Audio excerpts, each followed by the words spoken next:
You're like, So this is Senate Transportation, and we're back live, and we have the Deputy Commissioner of DMV, and we're going to talk about the super speeder or the intelligent speed assistance devices.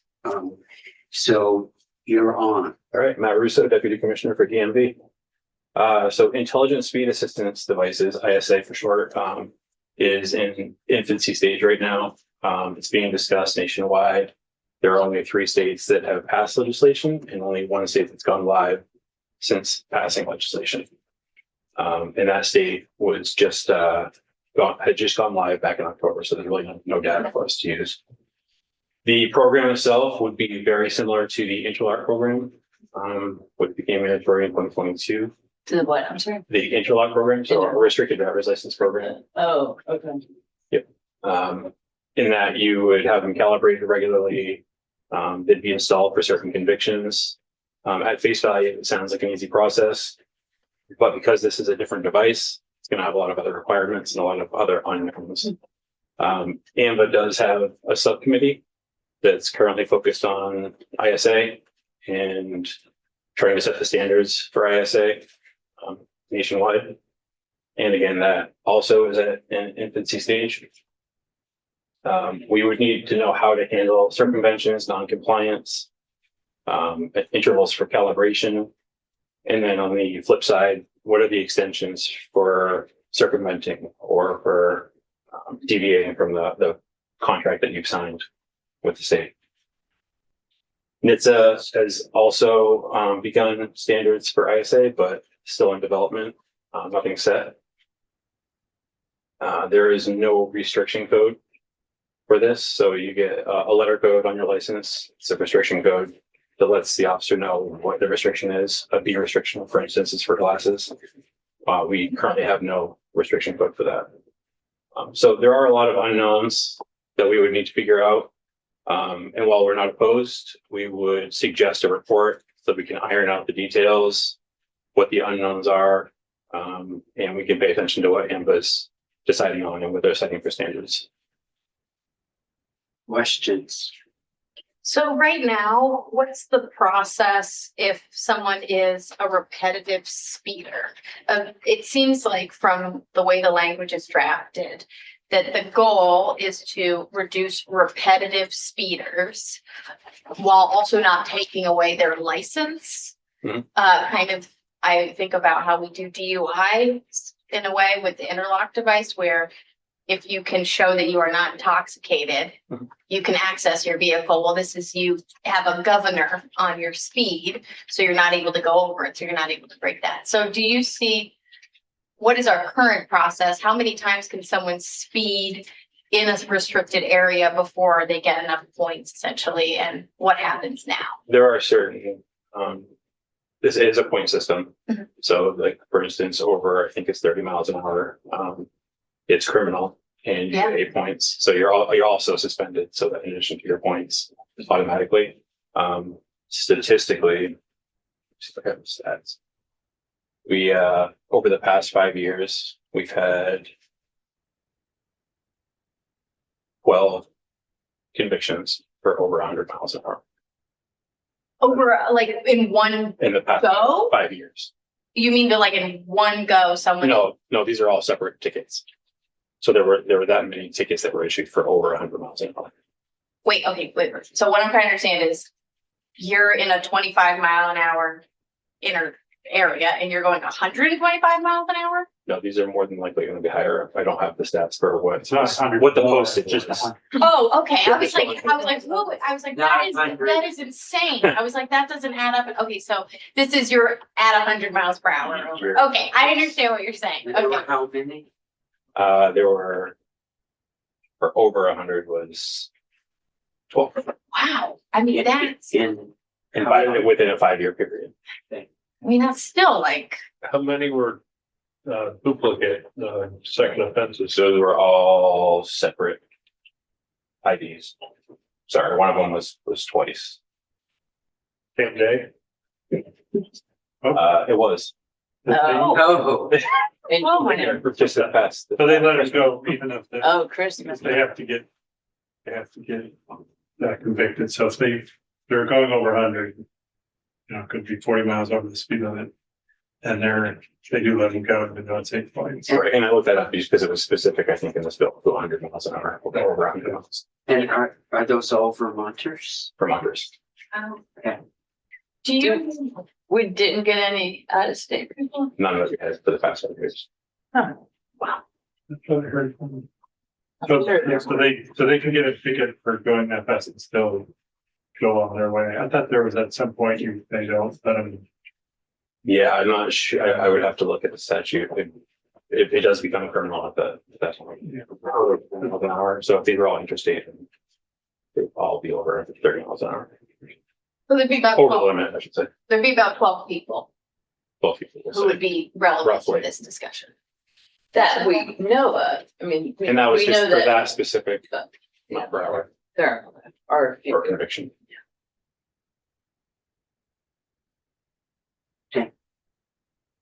Other questions? what was the one state that's been? It's a jury, it's DC.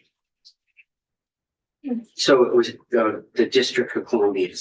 They just went live with the program with ISA in October. Go ahead.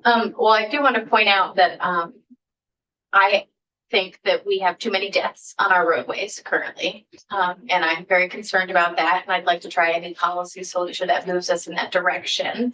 I'm wondering if you could just generally give us an understanding of what the DMV is doing now that you feel like might be, because I feel like this is a solution I see. And I'm not sure of other things that are happening besides the marketing of, like the signs or enforcement. Are there any other programs or anything the DMV or AOT is working on to continue to get us at our goals of reducing? Not that I'm aware of, just upping the enforcement and signage.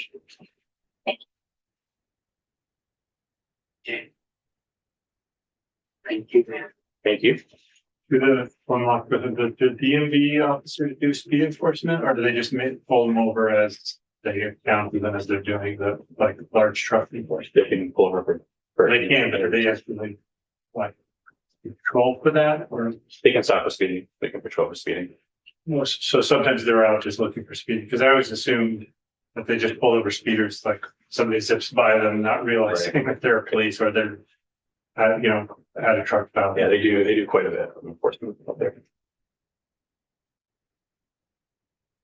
Thank you. Thank you.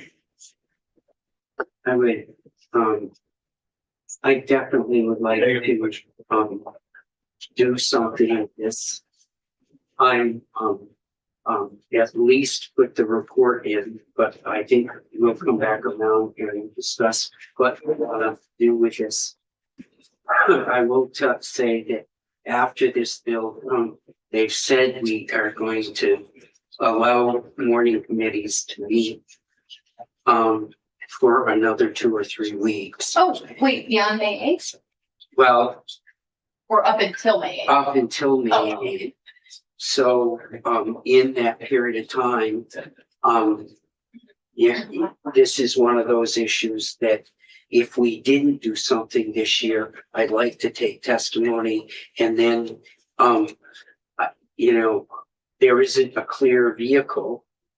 We have language in the T-bill about a study. We could act to swap it out, but at the very least, it would set it up for January when we come back in this. But let's have the whole discussion when we get to the section to do that. Go ahead. Okay, so thank you. I appreciate knowing that there's some study language in our most recent draft. So that's helpful to know. Yep, and that came from them. Oh, It is not in the draft yet, because we hadn't discussed it, oh, Okay. okay. so, but I can put that. Put it in the Okay, draft. yeah, because I hadn't seen it and I was like, wait, hold on. No Thank you. So it sounds like we would discuss that. I guess my other question would be, I think what was confusing about this bill in particular, outside of just going to judiciary, was that we had originally talked about it in relation to the DMV miscellaneous bill. I think we actually did hear from Amy Cohen at the beginning of the year, or at least a representative from the Safer Streets group. And we had talked about it being more applicable to the T-bill, so we've waited to talk about it. So that's one thing I just want to note, is that we did talk about it, but we pushed it off to the T-bill. But I still think there's a very clear argument to be made that it is more relevant in the DMV bill. And I think the House is considering, because they have a bill that didn't go to judiciary, that went, it ended up in their House I Transportation think Committee, so. To feel good about it, to have a position after we get the T-bill out, that this is one of those issues I'd like the national organization is developing standards. I'd like to get testimony from them. I think there's a number of places that we should get testimony from. Might be somebody in DC that we could get to talk to us about what this, I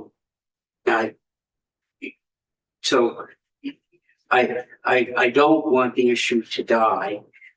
It's just, how do we vet this?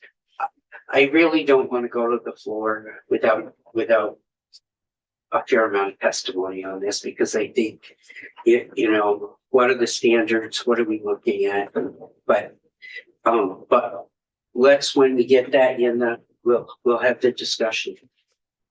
Sounds good. And I would also just say, I guess what I was trying to communicate was, I think we could make it known to the House that we're not against the idea, that if they spent time working on it, that it would be Well, if we something put, that we if would be we open put, to. if we end That up, we did not put in the DMV bill because we didn't care if about we it. but end up because- putting a study in and we gave testimony on it over the period up until the 8th of May.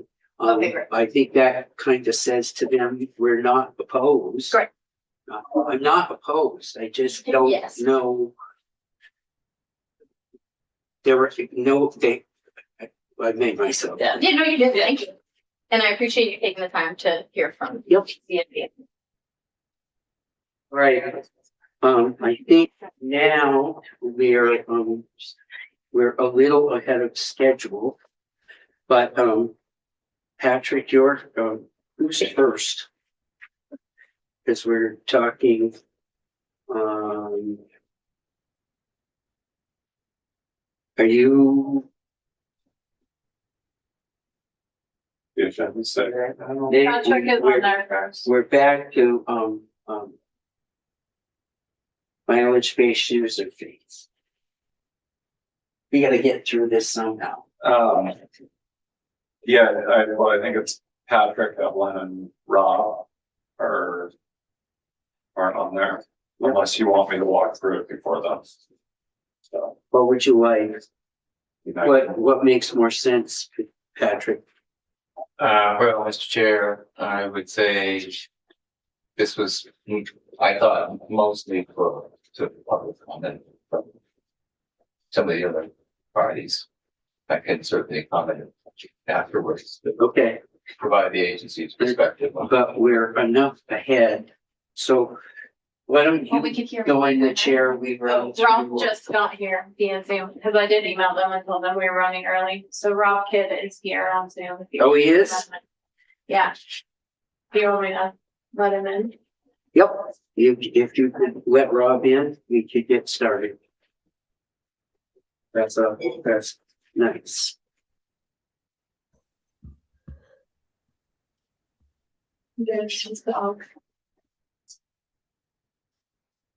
Are you there, Rob? It's like, Yes, Perfect. there we go. I heard you guys were finishing up early and I was actually listening to you, and then all of a sudden I got Megan's email to join on. So is that Spruce Peak that your dog was on? I'm not sure if there was Spruce or Worcester. I'll look back at it and tell you, Andy. Those are her two favorite spots. Okay. So you ready for me now? Yep. Good. Well, thank you all for the opportunity just to speaking on this issue. My name is Rob Kidd. I'm with the Vermont Sierra Club. Apologies that I'm actually sitting at my house instead of coming to you, but I was just traveling for the weekend and I have a slight raspy cold that I'm not sure about. So Thank you, Rob. doing this from Thank you home. for not giving us your call. Yeah. But anyway, so I am the chapter director for the Vermont Sierra Club, based here in Montpelier. We have about 10,000 members and supporters, and we've been working on EV issues for about 10 years here in Vermont. But the Sierra Club has been actively following electrification of transportation for many years. We're speaking to you today because we actually are concerned with the mileage-based user fee, and we're concerned about some of it cause a chilling effect into people in adoption. In this time of people are really confused about using EV policy to make them go through extra steps to pay the registration fees, I think is a real big challenge. And even till that day is my for the last couple months, my wife and I have had to travel back and forth to Connecticut, and I've dealt with so many different chargers.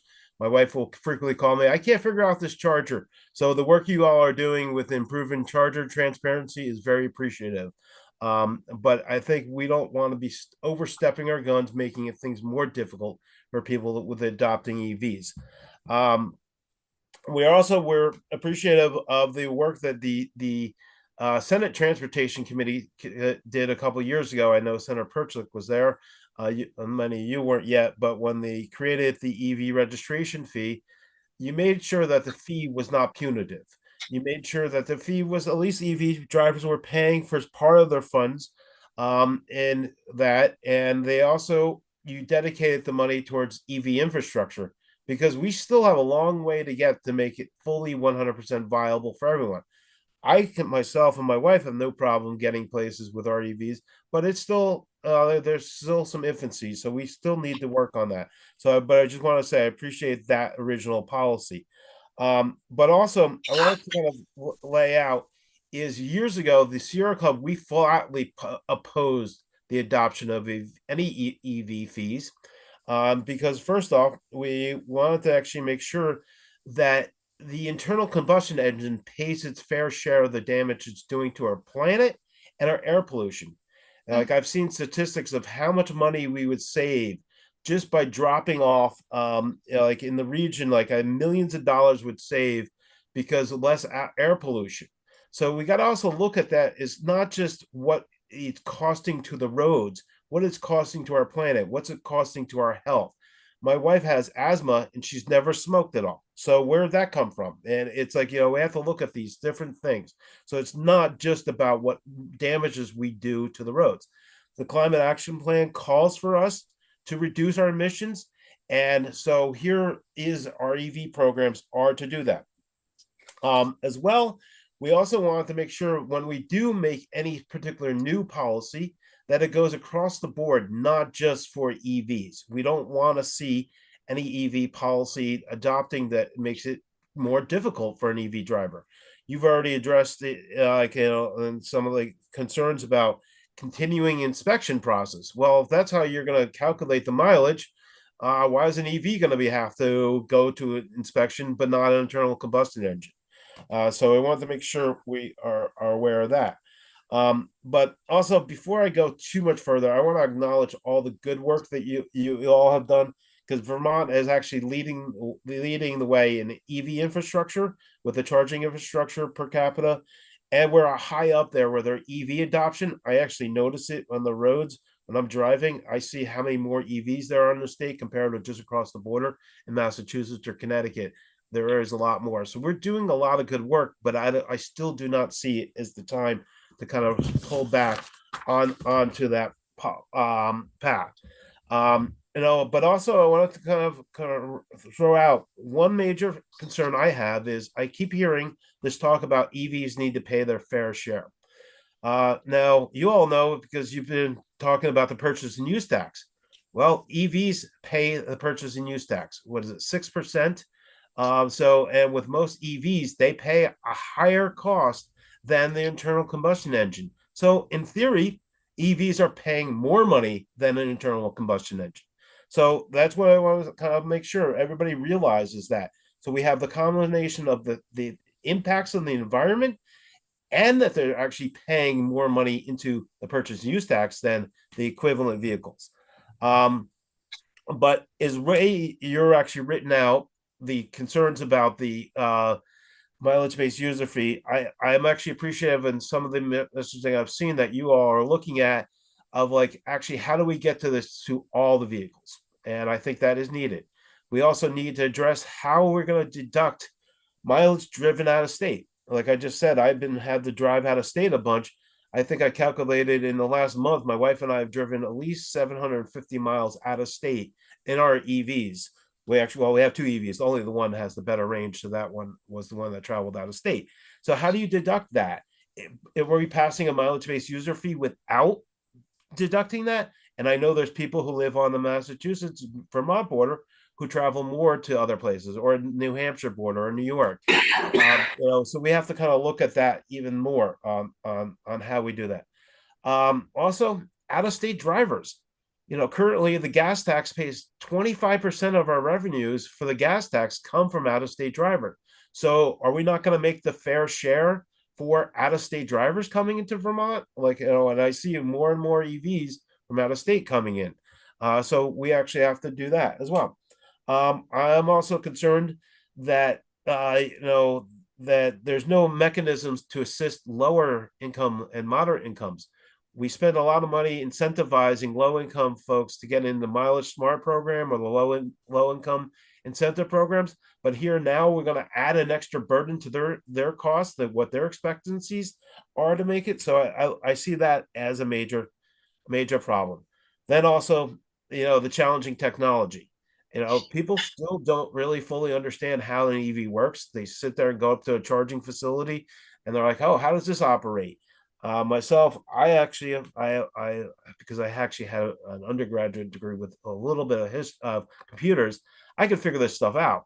But some other people are always technologically challenged. So now we're going to actually encourage them to actually do more things to their car because of the EV, because they drive an EV and they're doing what they feel like is the best thing to do.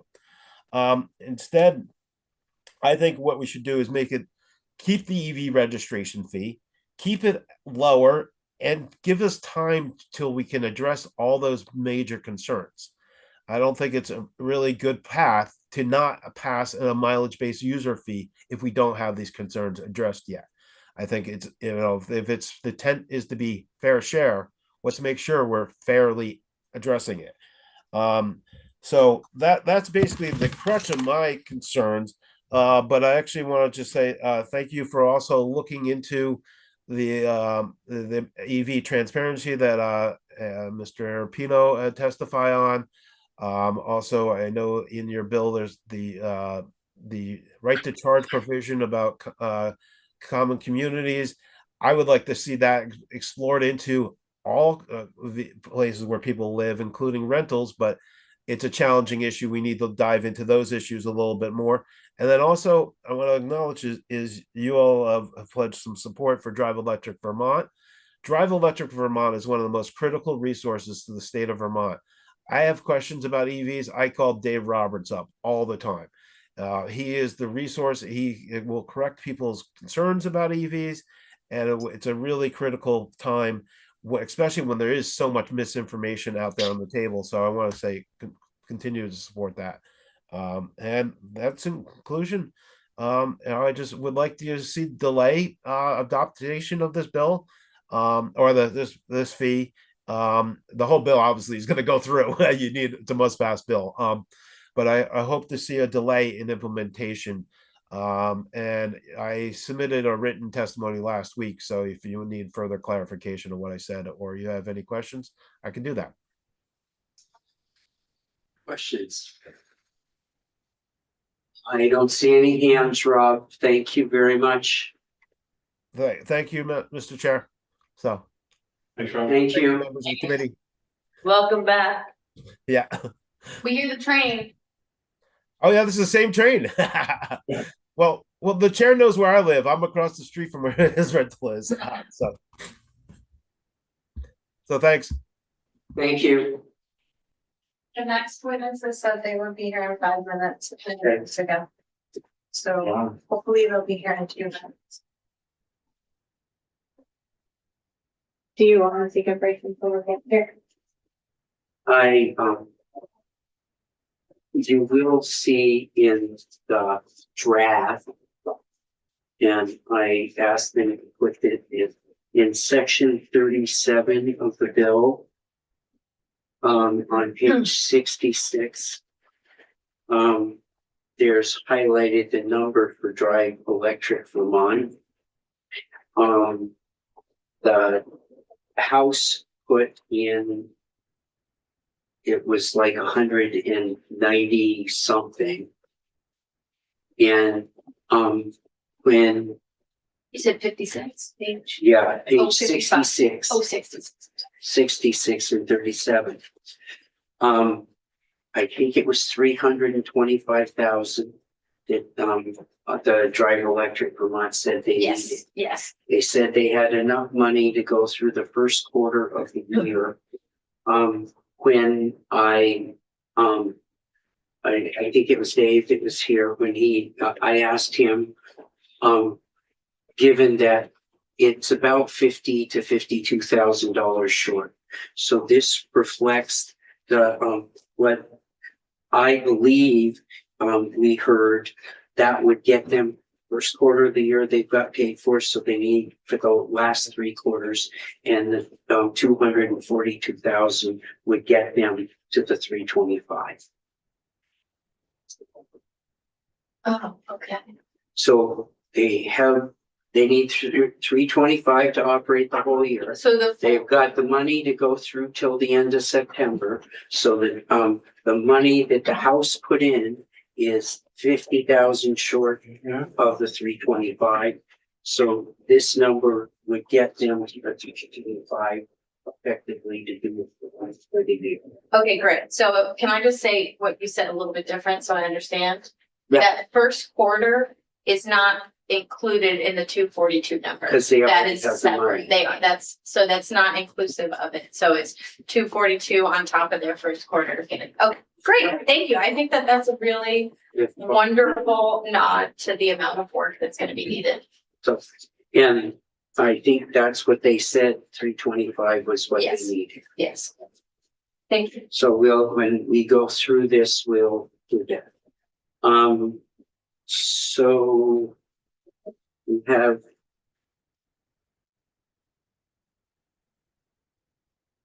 Which one of the two of you would like to go first? Well, Mr. Chair, we were wondering if we might do. Oh, that's fine, if you both want to. go. Thank you. Hello. Sorry, we just got the note that we could have come earlier. We were Well, we're back. We came as moving quickly through as we this could. faster than I Yeah. thought we were going. to, Good. so. We did send a presentation and I don't know if Megan, you can. You have anything like? Okay, I'll do that. Well, I did really appreciate that for driving. That's great. And Senator Watson had asked me if that also needs to be approved separately in the budget, and I told her no, I didn't think it did. It's just in the Drive Electric It will addition. show up in the, Whole page of it. all the numbers in here will end up Okay. in the budget. Well, But it will, but it's automatic. The money's coming from. Yeah. Okay. I did answer incorrectly. Your appropriations adjacent. And when we get into this, I'll tell you where we move the money from to get there, Okay. when we go through the detail. Yes. Oh, like.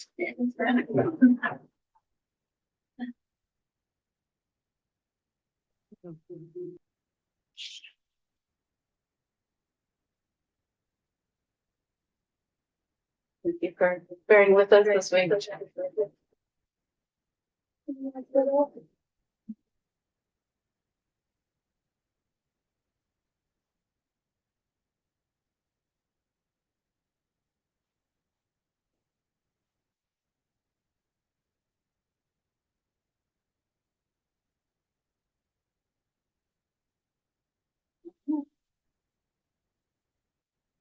Enter full screen.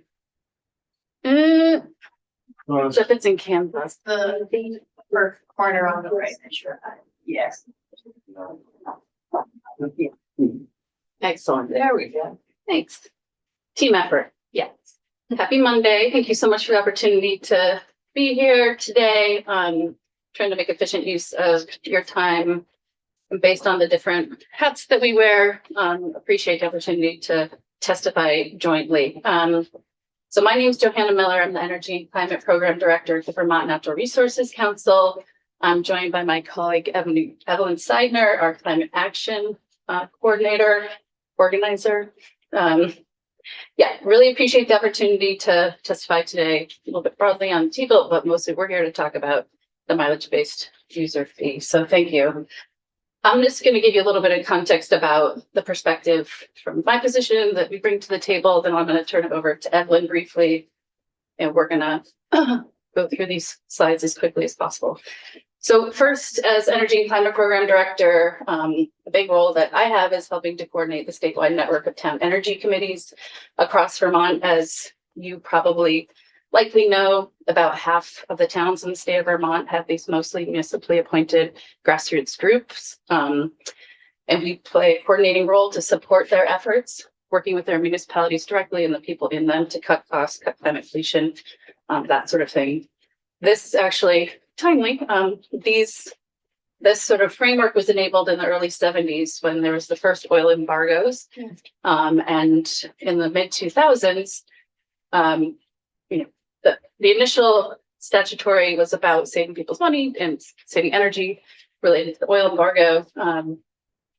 Feels eerily similar at this moment. But in the mid 2000s, when climate change became more and more of a concern for many communities, we helped start many a town energy committee, and now we continue to support them with a network of partners. So that really informs our policy work, supporting communities across the state. I'm also an appointed member of the Vermont Climate Council, serving on the cross-sector mitigation sector.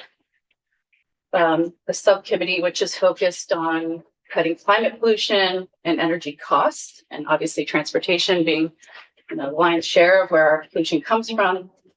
Since the Climate Council was convened, I've also co-led the transportation task group of the council, working closely with VTrans, their staff, other climate counselors, key stakeholders to discuss, walk through, inform, and advance the transportation focused recommendations of the Climate Action Plan. So, and I'm sure you are very well aware that vehicle electrification is a cornerstone key strategy to reduce climate pollution in our beautiful state, which is very rural, and many people have to drive to work, get where they need to go, to hospital appointments, and more. So in short, we cannot attain our climate requirements, our commitments, to not only get off of fossil fuels, but to also help equitably cut transportation spending without a cornerstone role for electric vehicles.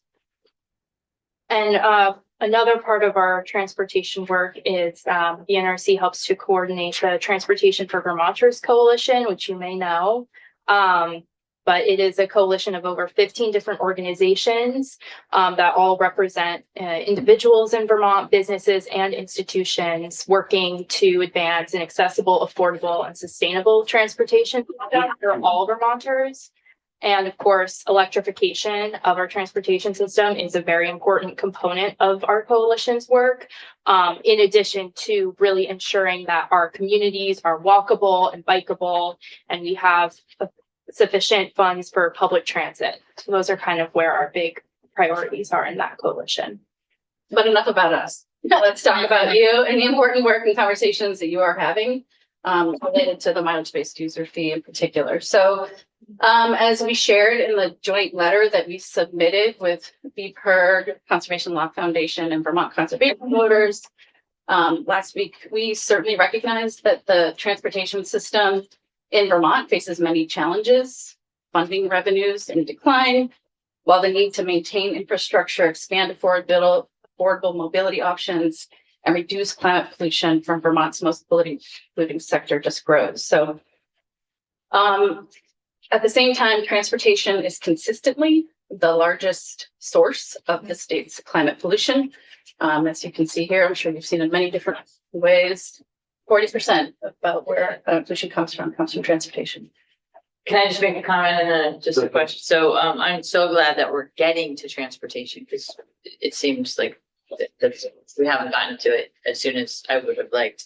And this is from your the annual report that you guys do, which is amazing. So I just wanted to make a shout out to that.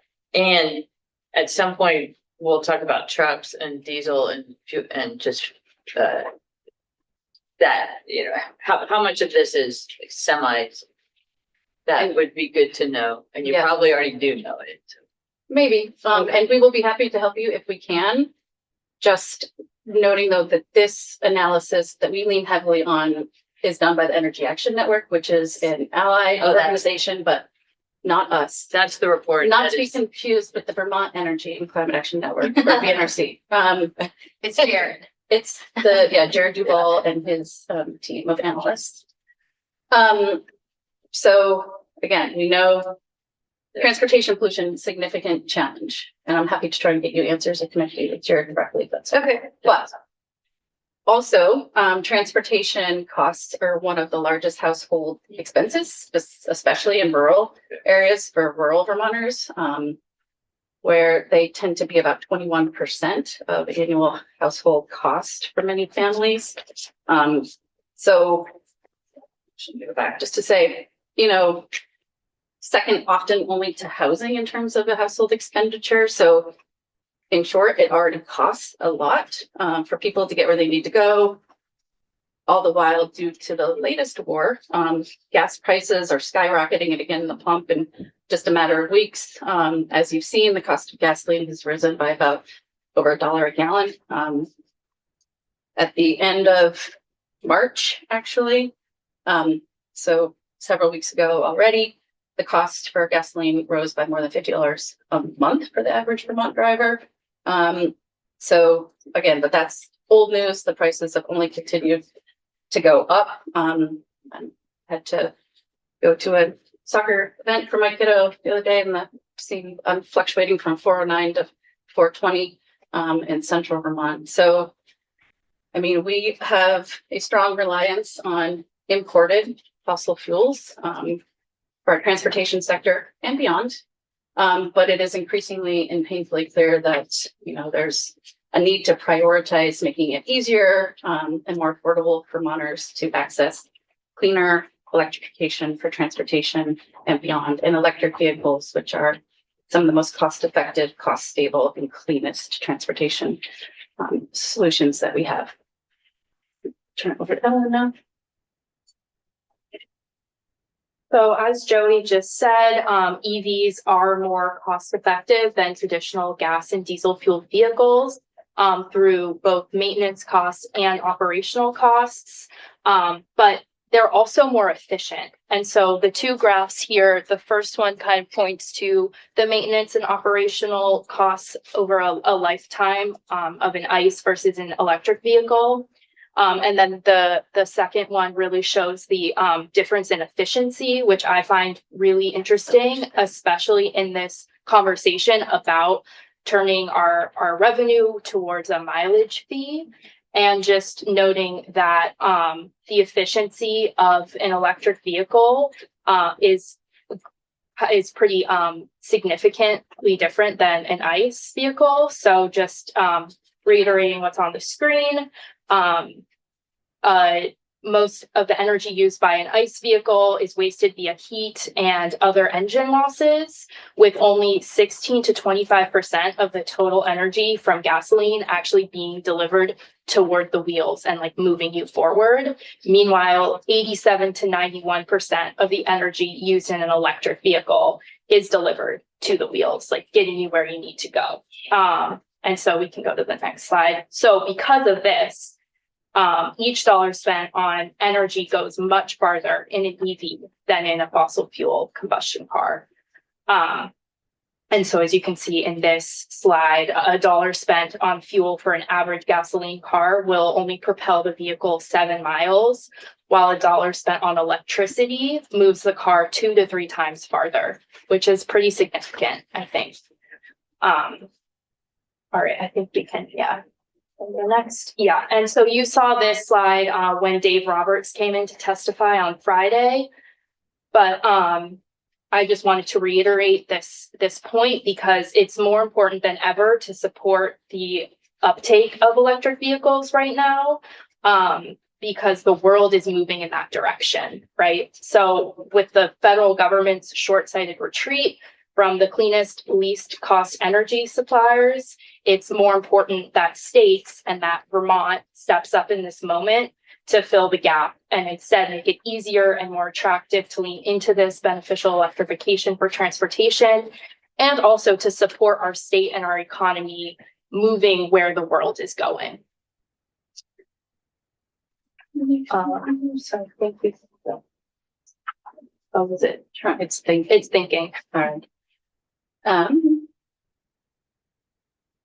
Interesting about the battery pack, because people had expected for years that price would increase this with all of the changes that we've had otherwise that would have caused it to. So it's probably economy of scale or something. And innovation elsewhere in the Yeah. world. So as electric vehicle adoption continues to grow, it is important that these vehicles, electric vehicles, help fund our transportation system. We definitely believe that.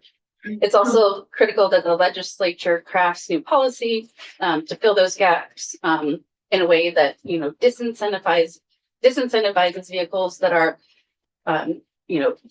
dirtiest vehicles and are costing Vermonters more, and incentivizes those vehicles that are more cost effective and clean. And so our goal is to ensure that as you consider a mileage-based user fee, which we are supportive of, that you do so in a way that is seamless, fair, and prioritizes and not potentially penalizes cleaner, less costly vehicles. So we just wanted to walk through a few of the principles. Again, we agree that electric vehicles should be paying to support roads and bridges. But we worry that moving forward with a mandatory mileage-based user fee out of the gate, which no other state has done yet, and Evelyn's going to get more into that. So moving straight to a mandatory program could have negative long-term impacts for fostering greater EV uptake and adoption. And we very much appreciate the work, all the work that you've done and that VTrans has done over time to set the table for moving down this road. Again, a road that we support moving down. But it's going to be complex, which, and it's a big new needed program, and as such could be confusing for consumers and likely to be fairly administratively burdensome.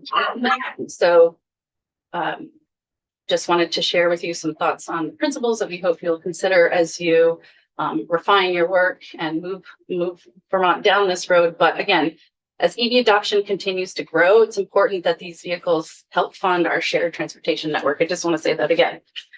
We believe that. It's important to, fairly fund roads and bridges, but avoiding making it more expensive or more difficult for EVs over internal combustion engines.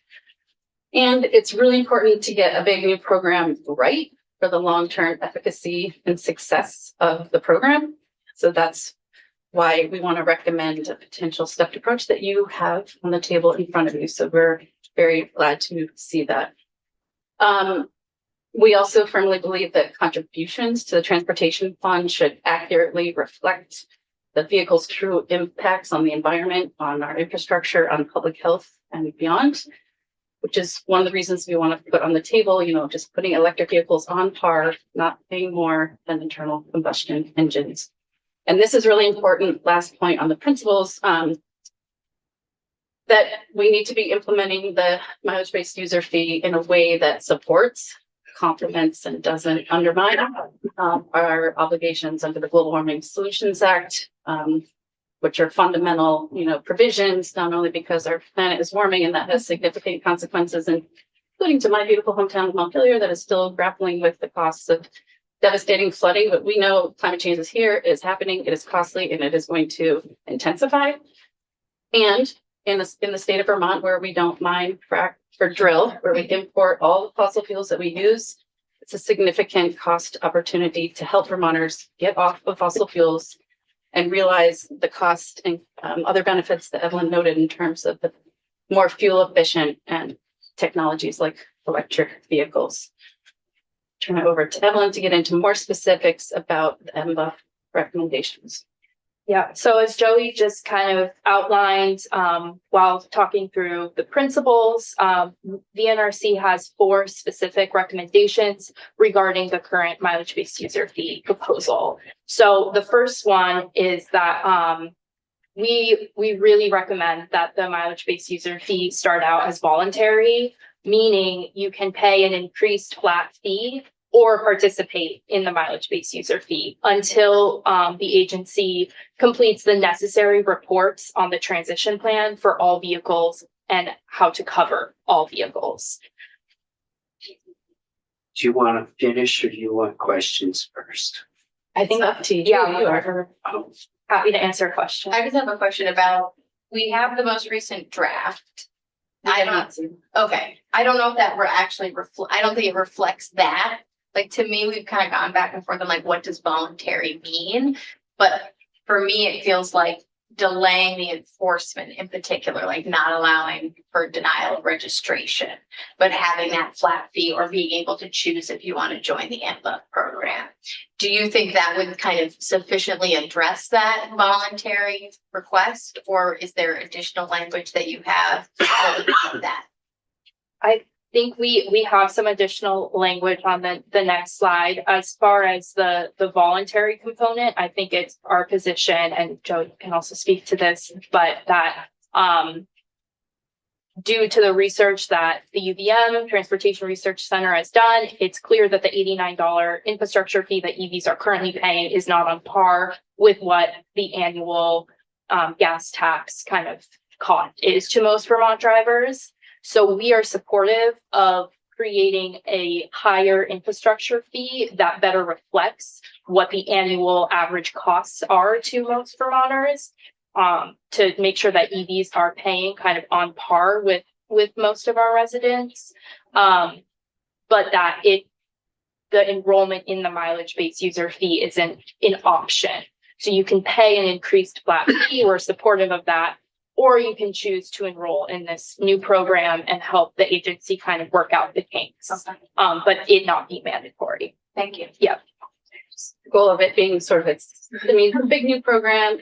It's a needed program. We are grateful you've done the work. VTrans has laid the foundation, and sort of a stepped approach for us, I think, would be important. And we also recognize that there is a federal grant on the line, and we are fully supportive of making sure that Vermont can get those funds. That's a critical component of this work, and that the deadline is January of 2027 to do that. But there have been other states who have been able to utilize that same grant funding, and they've started out as a voluntary program. So we're just recommending that Vermont be in line with what other states have done. And so kind of continuing on, we're supportive of an approach that has EVs paying more in line with their usage, as we just talked about. And the proposal that the committee is currently considering, which was brought up last week, I believe, is doubling the infrastructure fee from $89 to $178. And like I said, we support EVs paying more, but we do have significant concerns that is currently laid out in the proposal. It would have the average EV driver paying more than the average fossil fuel vehicle. And so that is why our second recommendation is that the flat fee and cap, which is the current language, should not be more than what the average ICE driver pays in annual gas taxes. So like I just said, the most recent proposal to double the infrastructure fee would have EVs paying more than the least efficient vehicles are paying currently. And we want to promote, not penalize, driving electric, because kind of as we laid out in the introduction and the principles, EV drivers help meet our climate targets. They're more cost effective, affordable, and efficient in the long term. And we really do need Vermont to step up in this moment of kind of when the federal government is dangerously retreating from these cleaner and less costly transportation kind of options. However, if you do, if you do choose to move forward with doubling the current infrastructure fee, we really suggest allocating that $24 difference to go towards Charge Vermont's EVSE grant program, which is administered by ACCD. And it supports the deployment of electric vehicle supply equipment at workplaces and multi-unit residences in specific counties. It was open to all, but some have already spent down. So that's why there are some still open though. And this program is currently being funded by the $89 infrastructure fee, which currently is struck from future kind of bills from the statute right now in the proposal. And you know, we all know that the infrastructure is a critical component to ensuring that Vermonters can continue to adopt electrification of their transportation options. And we really need to keep supporting Vermont's EVSE build out, especially for workplaces and multi-unit residences where that's kind of the least accessible opportunity that Vermonters have for driving electric right now. And so in order to do that, it needs stable funding. I think we can go next. So did you want to? Okay. I made this chart up because I think there's been a lot of conversation about what other states are doing and what Vermont's proposal is. And for me, it's helpful to have a visual.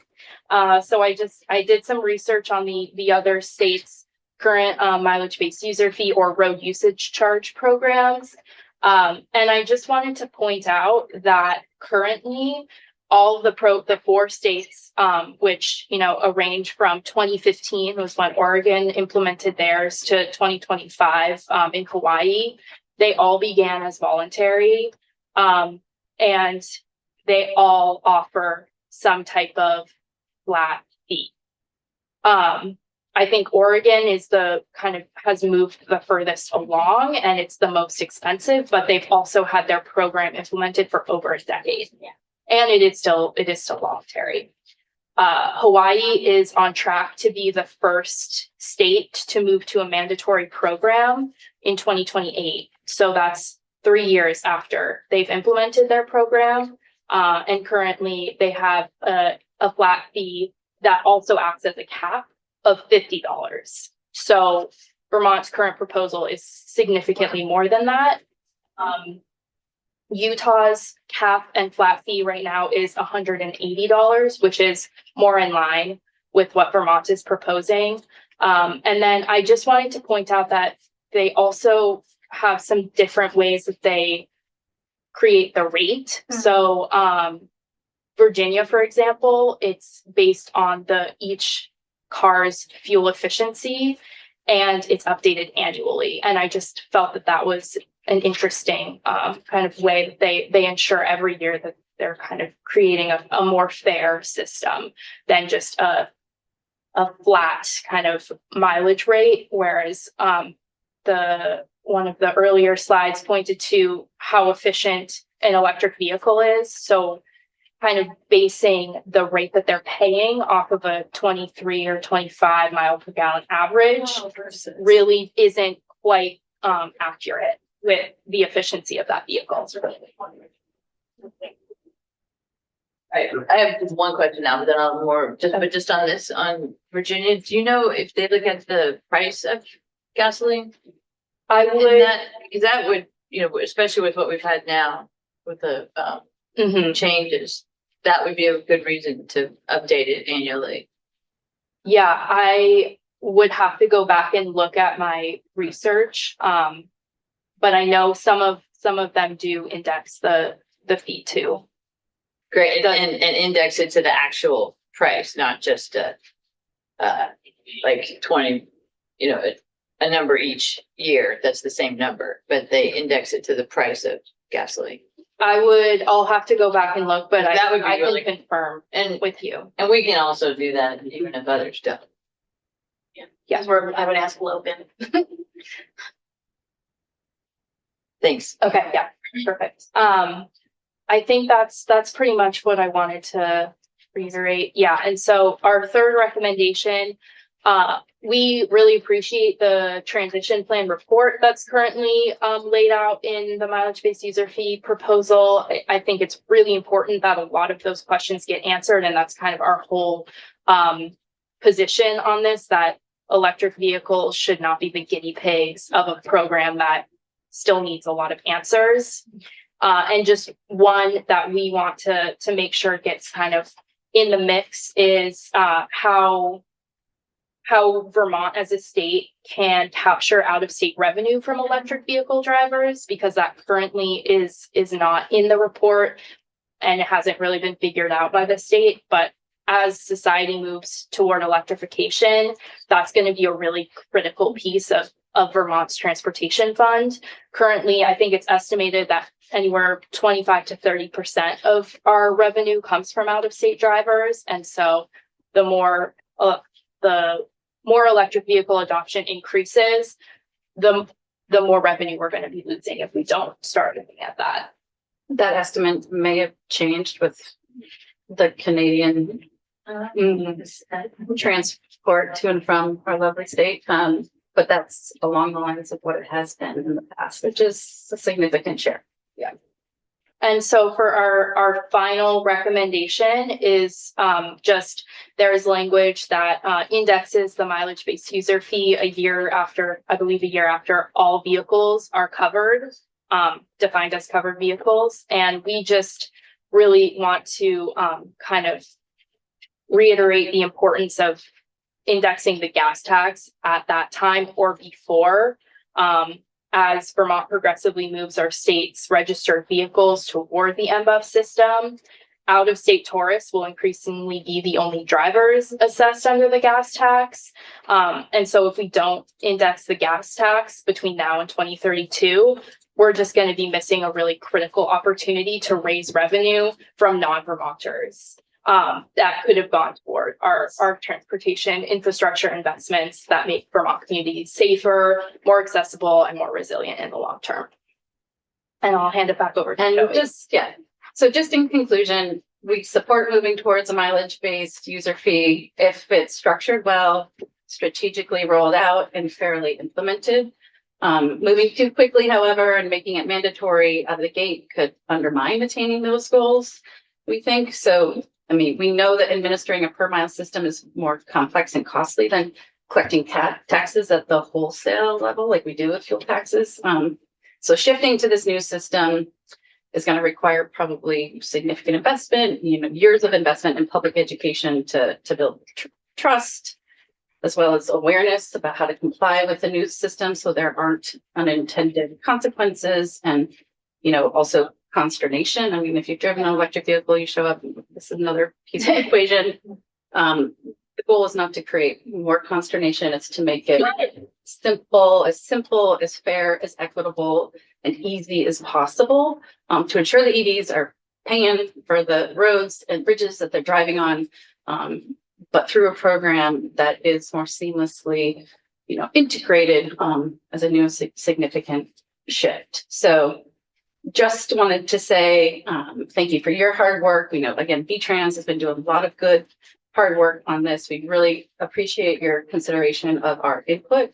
And again, we definitely are aware that, of the reality and the challenges facing our transportation budget and that's impact on our roads, and we support a more equitable system, but how we do it matters. And it's our hope that we move down the electrification road further and faster. And again, states have a really important role to play in this moment while the federal government abdicates the future and the cleanest, less costly vehicles. So, and costs at the pump are skyrocketing. Electric vehicles are looking really good at the moment.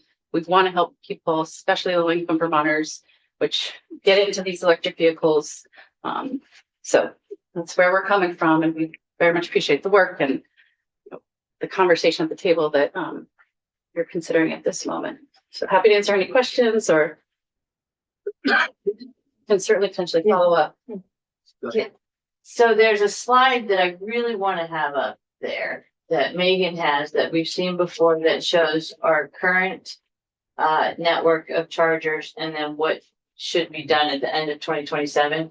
Because I think people who are watching this care about EVs and not knowing if you can charge is a huge barrier. That was a barrier for me. That's why I have a hybrid instead of an all EV. So I just want it to be seen as much as possible. So but is that okay with you, Mr. Chair? Do we have the chart? Yes, yes. If you stop sharing. And that's also Queued up. great information too, because they are becoming the market finally is showing that EVs or is making it so that EVs are a logical choice, even if you're not worried about climate. So just I don't know if you remember, we saw that slide, and so the map on the left is what we currently have, and the map on the right is what we should have by the end of 27. We don't have the ones on the left. They're just under contract. We only have one of them. That's, you're right, We're getting- yeah, Right? yeah, the Bradford one is getting, is completed. And that would have happened a lot sooner if we hadn't had the wackiness of the federal government taking the money away, but then they gave it back, or it's probably not the right word, but they had to continue giving it to us, but the one on the right is notable. So I just want to, when we're talking about challenges of MBUF and how it could deter folks, I just want to make sure that people know that there's a good future to the charging stations. And I'd really like to know how many out-of-state folks are using, especially private chargers. And we just had ChargePoint in a few minutes ago, but they should be able to give us that data. One of the benefits and not benefits of charging is that it's a data issue, right? Because when you charge at a place where you have to have an account, they know who you are, where you live, lots of other things about you. So with ChargePoint, generally you need to have an account. I have an account with them, and I'm not real thrilled that we don't have better rules around no sharing. me either. And so that's something I'd like to talk about at some point. Which we have in the new draft. Yeah, which is great. But while we can get information, like I don't want detailed information on who the people are, but I would like to know the amount of customers that are out of state, because out of state with EVs is much more on the public chargers than it is gas stations. I mean, gas stations, if you have a gas car, you have to go to a gas station, Vermonters, but Vermonters who have EVs, a good amount of them, which I'd like to know that number too, we don't know that number, have home charging stations. Like I didn't even want a home charging station, but it was so annoying going to the ones that were broken that then, we did put up the money to do it. So, so we can just learn more about this system and who's doing what and paying what now, in this period of time, while we have ChargePoint more than the private ones. So that's one thing. And then the fees, we'll talk about the fees. I mean, voluntary versus, there is already a fee that I understand was supported by drivers and proponents of EVs Not really, but yeah. well, that's what, We've accepted it. no, that's what I heard, that many of them wanted to pay something for the roads, and that people were dismissive and negative about EVs. And so that was a way to true it up. So I appreciate that was the case, and I want to keep that spirit going. And then it was But I have to say, a piece of what And Yeah. this is a whole another time and we can't do it here. And, part of the issue for transportation comes in that the charges that are on electric charging are a sales tax. And that doesn't go to transportation, that goes to the ed fund now. And that's something in the future that we can't do everything here, but that's gonna have to be talked about. Right, and then there might be other taxes or fees that could be looked at. And then just one other thing that I think is important is that this is a relatively small population and we know them. We have their, because they're registered at the state. And we did require that V-Trans be very active and communicate with those folks both before anything goes into effect, whichever method we use, so that we can update it and change it based on customer experience. So I think that's really important. And if we're going to start this somewhere, that's a better way to start. It's because it's a very relatively small population that we can directly communicate with. Go ahead. Thank you, Mr. Chair. Yeah, I deeply appreciate you bringing forward these perspectives. I feel like I've been kind of saying them and then been the only one saying them. And I just want to be clear that the way that you come up with your opinions are based off of communication with the organizations you work with, like the full Coalition of Transportation for Vermont. Like, this isn't some extreme perspective. This comes from, you've worked with people who are involved with electric vehicles and are asking for something specific. And I think that the thing that was most compelling to me about your testimony is very similar to what we've gotten over email. I've been getting tons of emails from EV drivers in my district who are really concerned about the increased cost. And one example, not from my district, but from Montpelier, we got a person who was so interested in understanding how the fee would impact them that they broke it out and compared their own vehicle, their own EV, to if they had a different kind of car and what they would be paying. And I really appreciated this. Because to your point, it's how are we doing the rate? So if we had someone who drove 15,000 miles in a year, and this is based off the 0.31 gallon, all of that. If they drove a Toyota Tacoma, they would pay around $202 in gas taxes in Vermont. If they had a Toyota Camry, which has 50 miles per gallon, they would pay $93 in gas tax. And if they had a Prius, which is 57 miles per gallon, they would pay $81.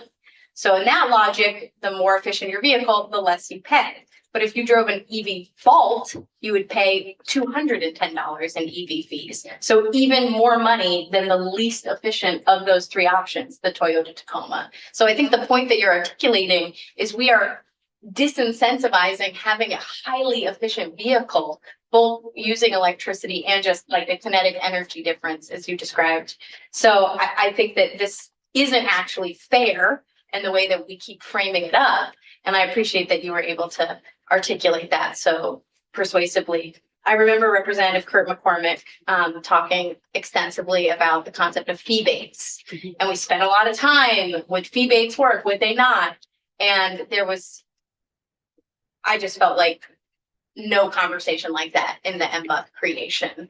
So it feels like we've missed kind of a key piece of why we're trying to incentivize EVs. And it's because they're more efficient and we shouldn't be penalizing them with higher usage fees than some of the least efficient vehicles in our fleet. So I appreciate your testimony. And I would like to do all four things. Well, we very much appreciate the opportunity to testify. Again, we understand the conundrum that the state is in, and we want to be participants in solving hard problems. Sometimes I think about the state of the transportation fund is kind of analogous to the state of the climate crisis, in that we have not fully out of the gate paid what we've probably needed to pay to create a very robust system that undergirds our entire economy. So as we work to fill the gaps in that funding, it's just our hope that we take a stepped process that, again, puts electric vehicles on tap to support the infrastructure, but in a way that doesn't have our cleanest vehicles paying more than the dirtiest, least efficient vehicles on the road. So thank you for the consideration of our input, the potential proposal, which I'm assuming if you consider this, like taking the $24 difference between the average ICE vehicle and the average EV vehicle, that you want to get, ACCD in here in particular, and I totally appreciate your point on the EV deployment. I wonder if you took that map and put gas stations over it, Oh, you'd there'd be a probably lot see a more. bajillion more. Oh, yeah. And from my close work as communities, we have a robust network. It's getting more robust. V-Trans is really led in this arena, and I'm deeply grateful for that leadership. And there's more work to do to build out a system that serves everyone equitably and efficiently. So thank you so much for your work, your time, and grateful to be here on a Monday. And I'm sorry you have to be here on a Monday, but this is really good and important work. Thank you. Thank you. If we can follow up in any way. Great. Happy to follow up. Yeah. Thank you very much. Is Jeremy, He's here. okay? We're gonna switch gears. And on, in the draft we've got, we're gonna talk about paving. And we're going to, lay out a couple of things in paving. And then tomorrow, we're gonna section by section go through much of this as we can. And get as much off the table as we can. Are we hearing,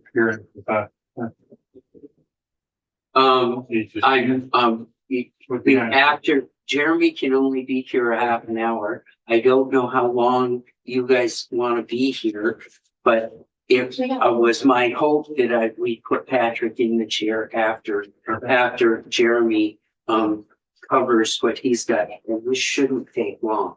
Okay, I have to be done by 4:30 if that's okay. Yeah, that's if I hang on to you for an hour, that's probably the most I can do. Thank you. That doesn't look like Georgia. I figure you wouldn't want to see the inside of my hotel room, so. Are you learning anything? Yeah. I'm actually have. I've talked to Maine DOT about their bonding and their financial struggles and some relatively poor news on federal reauthorization. So as per typical, I come bearing good news. Well, I hope reauthorization, you're telling them more money would be good. Yeah, I don't know that we're there yet, but. So we've Yes. got a couple of issues here in the first issue, in the new draft, section 3. Can you, tell us about the movement of money to get the 1.7 to put in, added onto the 8, onto the 7? Yeah, so this is essentially taking 1.7 out of the pilot for the TIB or for the TIB and directing that money to state highway bridge projects that were identified to use T fund with the $10 million purchase and use sort of recapture. And then taking the 1.7 in T fund for those bridge projects and moving it over to district leveling projects. So that would increase the district leveling TBD item by $1.7 million and keep state highway bridges at the zero net difference. So can you remind us, per $1 million in district leveling about how much you can treat? We can probably treat roughly 3 miles per million. So the present 7 million would be about 21 miles. And at 8.7, we could probably do Well, 20. yeah, roughly 25. I mean, there's a lot of variables that go into that, but you're you're probably adding 5 to 7 miles of district leveling with the 1.7. And, you know, part of the thinking is that's where we're gonna have to go. If we're doing only 55 miles worth of, statewide paving. And we have 2,700 miles of road, we're gonna need more, leveling than we ever have. This is in the draft. This is in the draft on page, 7. Right. At the bottom in B, you'll see the movement of the money, but you don't, and then you see at the top part in A, we move the money out of the TIP bond fund and we move them into longer term projects. What the House did was they not withstood language to take it out of the TIP bond fund. This would move the TIP bond funding and replace T fund money and move it out. The stickler within this is if you notwithstand, you leave yourself open to the bond house's questions. Oh, really? I don't, why would they? Because they only approved of this because we created a special fund that only did projects of how many years in length, Jeremy? Has to have a design life or useful life, I think is the phrase, of over 10 years. Oh, so we couldn't just put that in there? You can't just put that into paving or hand it out to the town. No, I understand, but I guess I'm confused then. So notwithstanding it Would the bond houses in this world would come and say, why did you not withstand that? Because you created a bond. It's like, Well, and you're probably better at this than I no, am. I would just say, because then we're not following our rules. yes. That's why the Okay. bonding Yes. companies don't like that. But isn't the point of this that we also would only use those funds on projects that like fit that description? That's what we're trying, That's what we're doing. that's what we're Yes. doing, and the House didn't do that. Question. Thank you. Okay, So when we did the TIP fund, things must have changed, obviously, over time. It was 30 years at Yeah. first. Am I wrong about Yep. that? Just Yep. by the one. They go from 30 to 20 to 10. Yeah, so it's down to 10 now. So it actually, there are 3 different categories in there that are covered. Okay. There's 30-year bridge projects, bridge, culvert, et cetera. Yeah. For state highway, there's for the town highway. And then I need to double check the language, but it's the bottom line, that Jeremy identified is that regardless, the money has to be used for a project that has a long design life. Yeah. Which leveling doesn't, because that's only a handful of years. So What if we only pave the road every 50 years? Well, we're getting there. yes, we're getting there. We're getting there. Oh, So someplace I hope we don't get. Yeah. but- So that's why we've done this exercise many times Mhm. in the past. Yeah. So we're We've used the TIP bond fund to fund bridges and to fund long-term projects before, so this is nothing new. Yeah. But in what the House did, they not withstood it, and so this seems safer. and understood. Jeremy is correct. The Title 19 language does say 10 years. Mhm. It's, I think the Title 32 TIP fund language, speaking to the actual bonds, says 30 years. So you can spend TIP fund money on things that have a 10-year life, but if you're bonding, it has to be a 30-year life. Does that make sense? So, there we Okay, go. so it's still 30 years, so. Yeah. Okay, So yeah, Jeremy was entirely right with the Yep. 10-year language. how about that, Jeremy? Get one now and then. That was his stuff. And I would say, this is getting ready for this committee. The House put the money toward, the towns and direct aid to the towns.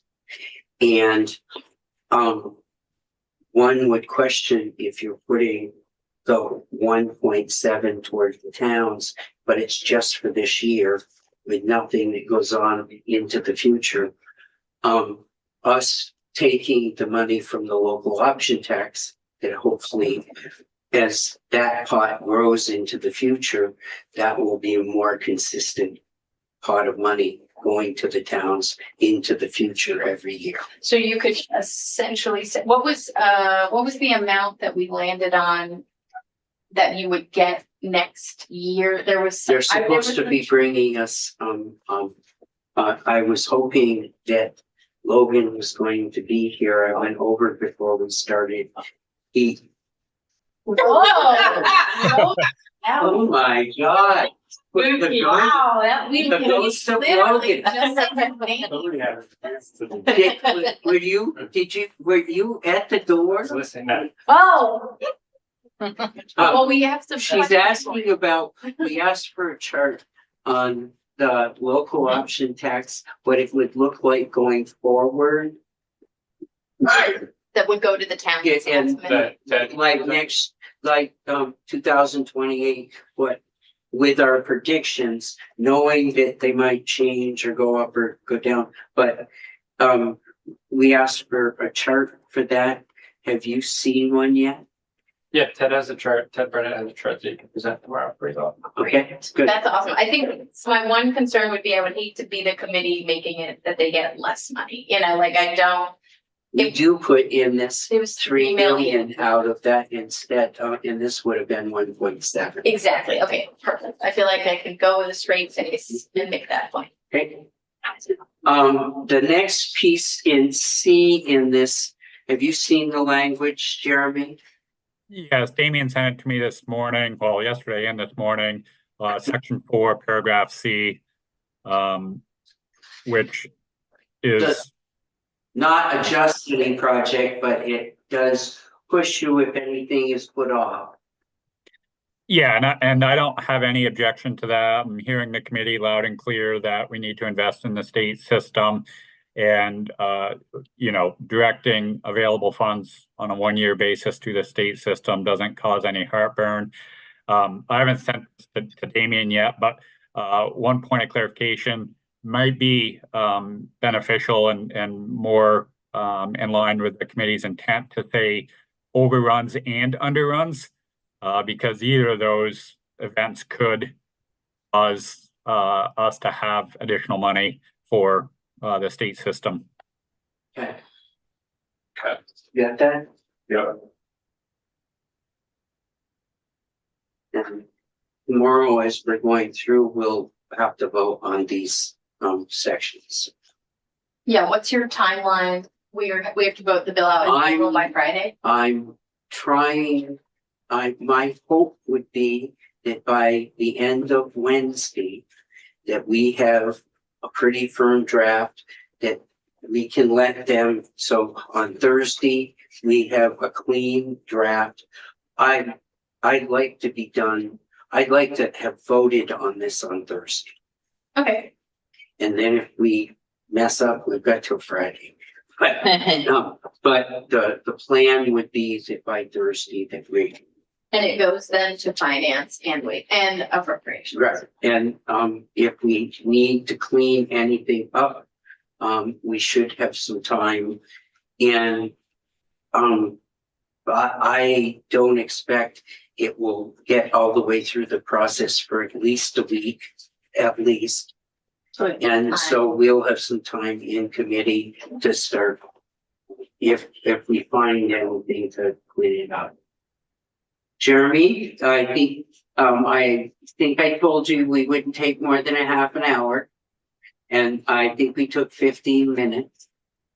You can go back and you'll be expected to write a handwritten report to each member of the Transportation Committee to report on your findings on your trip to the South. The 5 things he wanted. Thank you, Senators. Have a good day. Is it warm? 82 and sunny, but other than that, it's miserable. Be safe. We'll be back later in the week. Thank you. See ya. Patrick.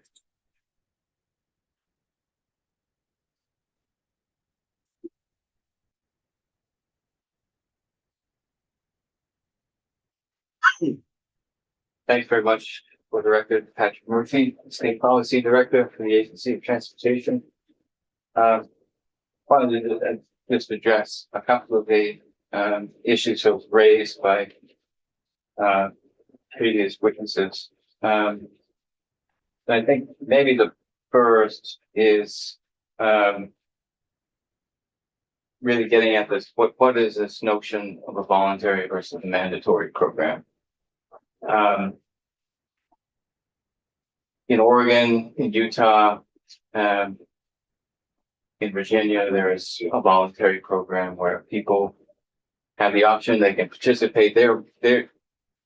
Utah and Oregon in particular have been more voluntary in the sense that people do volunteer to participate. There are higher flat fees in place. So in Oregon, I just want to correct the $340 fee in place for 2027. Utah was noted $180 in 2026, but in fact, it becomes $280 in 2027. Their per mile rate is going from 1.25 cents per mile up to 1.5 cents per mile. Oregon at 2.3 cents. Hawaii. But I thought Utah had a cap. Yes, Utah is, Oh, so the cap goes up as well at that point too? yeah, to $280. Oh, okay, I'm trying to find it all. It looks like it's you said that it goes up to what in 2028? So they had on the slide $180 in Yeah, 2026, and then it goes up to $280 in 2027. Oh, because what they provided to us on their slides is in 2032 it would be 240 at most. So I don't know. I can only tell you what I Oh, know, which is that it goes up in 27. oh, maybe that's a Sure. different law change. I was just looking back at the presentation that we got from Utah. It says it would be 240 in 2032. Yeah, we had correspondence directly from Utah in the last Okay, well, week and a half. that's new information.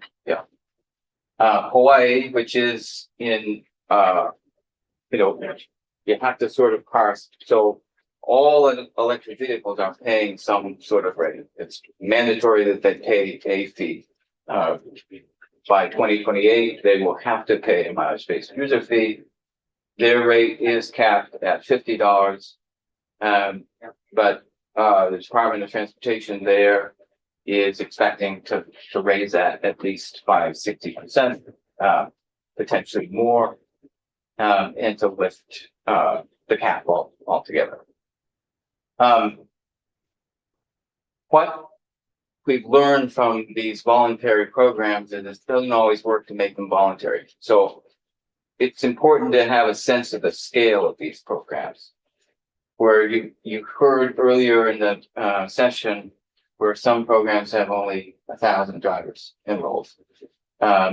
Others maybe 11, 12,000 at most. What we're talking about here is just 13,000 vehicles thereabouts to begin. And so the question, is raised that electric vehicles shouldn't be the guinea pigs for this very extensive change in how we fund the entire transportation system. And the question is, well, who should? Because other programs in the past have learned that voluntary doesn't quite work. Right now, electric vehicles on a per vehicle basis are where we're seeing the highest losses to the transportation fund. Not in total because of the number of vehicles, but on a per vehicle basis, that's where we're seeing the highest number lost to the transportation funds. In successive years, it's been proposed in this committee that we then bring in more vehicles that are also causing losses to the transportation fund. But you can see in sort of the schedule that's laid out for the Virginia program, which has a highway use fee, And then the mileage choice, the ability to pay on a per mile basis up to that capped amount. You can see sort of the rough amounts of how a mileage, what the mileage rating translates into in terms of losses to the T fund. So it's a scale that ranges from 6 all the way up to electric vehicles in Virginia at $132. What I think is important is the proposal the Senator Perchlik brought up last week, which caps the amount that any one vehicle can pay for a mileage reporting period at $178. So when you take the example of the communication you received from constituent around the 15,000 miles traveled, and you also take into account what folks just testified to, that fuel savings, maintenance savings, not even getting into maintenance savings for electric vehicles, but fuel savings. When you take those into account, it's really important because of an electric vehicle with that cap in place is still saving money over a fossil fuel vehicle. And that's because 32 cents at whether it's $3.20 per gallon, as we had a few months ago, or now over $4 a gallon, you're saving quite a bit. Dave Roberts last week testified to something around 1.75, the equivalent gallon, how far you can travel. That was also testified earlier this afternoon. The amount you can go on $1 is 2 to 3 times more in an electric vehicle. So it's important to have that context. All these vehicles, electric vehicles, are not paying a federal gas tax, a federal fuel tax, which is 18.4 cents per gallon, more than half what vehicles that are driven by fossil fuels are doing. And then, in some of the examples that you've heard, Vermont is actually one of the only states that is collecting funds from out-of-state vehicles. We do, as Chair referenced, have a 6% sales tax on the sale of electricity at public EV chargers. Our surrounding states do not. The nearest state that does is Pennsylvania, which is, has about a 60 cent gas tax, and then down in Georgia. And there are a handful of states out west. But we're not really in the situation right now because of where things stand with electrification. No other state has really figured out how to capture out-of-state vehicles traveling within their state. So we're not really in a situation where there's the potential for double taxation. So I think, we've laid out why we're starting with electric vehicles first, that you do have to do this in a stepwise fashion. You can't do something as big and broad as moving all vehicles into a mileage-based user fee. It has to start somewhere. And what we propose to do is to start with electric vehicles and to learn from that. We've also learned from all of the other states who have tried this in the past. And so that's how we come to our recommendation. I think it's important to recognize that there isn't actually going to be much difference to the user of an electric vehicle. You will still, we did this intentionally. We designed it intentionally not to have plug-in devices that you have to be mindful of, remember to turn on or plug in, to have phone applications, mobile applications that you have to make sure that the phone is in the car, and if all these other things that you would need to do as a user. We designed it to fit it into existing systems. So to build on what you all have already invested in terms of DMV IT core upgrades, but then to be able to have somebody continue to go to their required annual vehicle safety inspections, to continue to go to their registration processes just as they would And all the difference is that there'll be an invoice generated based on the mileage that is in the background collected through our existing processes. So we don't think, given all the challenges that people do face, figuring out mobile applications, be able to charge their vehicles and everything, we don't think this is a significant lift for folks to be able to manage their way through the process. We do think that the proposal to implement a flat fee, at least in the interim, for the first couple of years, makes sense and helps onboard people. We think that the transition that the agency proposed to take where there is an absence of data to be able to continue to pay the $89 fee as is required right now makes a lot of sense, so that you're in effect prepaying for a mileage reporting period, and no person would be out more than $89 when they go to settle up at the point of registration.